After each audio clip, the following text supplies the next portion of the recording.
Selamat pagi Bapak Ibu. Pada hari ini saya akan melakukan video refleksi, empati, dan perencanaan materi pembelajaran. Perkenalkan, nama saya Jugodigo Lasitumorang, Kabupaten Natuna, Provinsi Kepulauan Riau.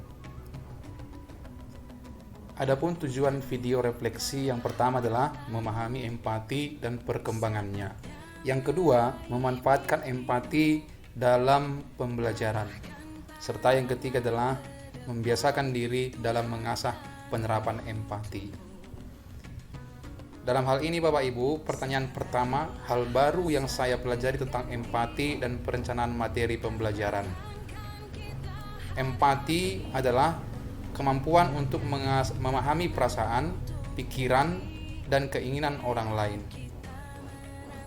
Dalam hal ini empati ada 4 jenis. Yang pertama adalah empati global, di mana empati global itu pada proses alamiah berusia pada 0 sampai 1 tahun.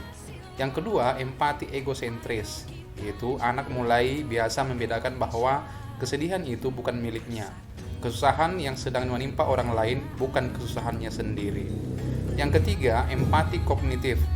Ini di usia anak pada 6 sampai 10 tahun. Anak mulai memandang dan dari perspektif orang lain, khususnya orang yang sudah dikenal. Yang keempat adalah empati abstrak. Ini sudah mulai muncul pada anak berusia 10 tahun ke atas. Empati tidak hanya ditunjukkan pada orang yang dikenal atau sering ditemui. Empati terdiri dari faktor kognitif dan faktor afektif. Faktor kognitif yaitu pemahaman tentang nuansa emosi.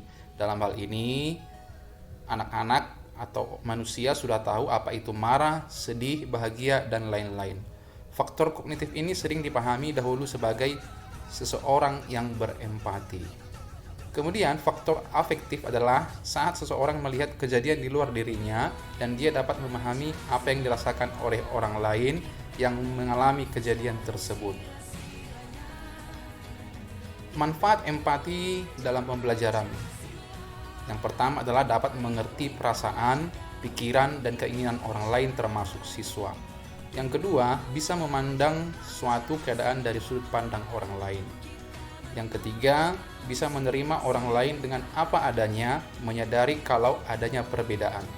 Serta yang keempat adalah bisa mengantisipasi situasi sehingga dapat memiliki atau menentukan sikap yang sesuai.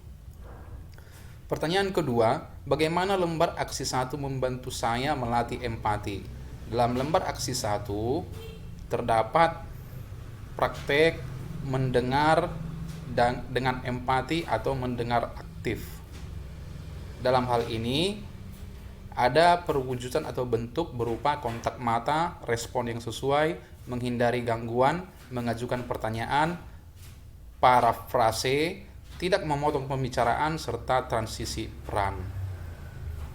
Pertanyaan ketiga, tips untuk pengajar melatih empati dalam proses pembelajaran, yaitu jadilah pendengar yang aktif dengan cara mengajak murid mengenali situasi yang diberikan, serta merancang aktivitas monitoring dan evaluasi untuk murid. Dengan sikap empati, kita dapat menguasai serta mengontrol emosi dalam diri kita dan orang lain. Demikianlah Bapak Ibu, hasil pemaparan saya dari platform Guru Belajar Berbagi seri Semangat 2. Mari kita sama-sama belajar dan berkolaborasi. Mudah-mudahan dapat meningkatkan kualitas, proses, mutu pendidikan di sekolah kita masing-masing. Terima kasih.